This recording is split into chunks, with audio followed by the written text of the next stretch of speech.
Number 1, দাম্পত্য জীবনের সুখ শান্তির জন্য আল্লাহ তাআলার কাছে অনবরত সূরা ফুরকানের 74 নম্বর আয়াতে যে দোয়াটা আছে, রব্বানা হাব লানা মিন আজওয়াজিনা ওয়া যুররিয়াতিনা কুররাতা আয়ুন ওয়াজআলনা লিল মুত্তাকিনা ইমামা, এই দোয়া এছাড়া সাধারণভাবে আল্লাহর কাছে দোয়া করতে থাকে, আল্লাহ জীবনে যেন সঙ্গী হিসেবে যাকে পাবো সে যেন আল্লাহ ভীরু হয়, মুত্তাকি হয়, ভালো মানুষ হয়।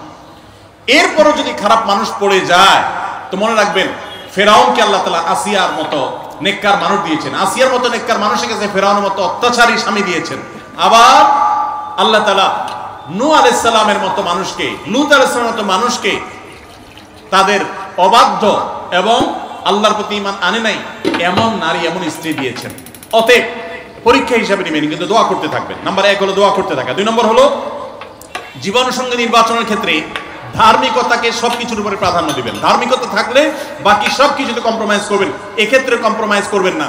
অনেকে বলে, মেয়ে যদি বলে না ধার্মিক ছেলে ছাড়া আমি বিয়ে বসবো না, তো বাপ মা বা অন্য অনেকে বুঝায় যে না তুমি একটু কম্প্রোমাইজ করো, ছেলেকে পরে নামাজি বানাই নিও, ছেলের টাকা পয়সা আছে এটা ঠিক রাখো, নামাজি পরে বানাই নিও।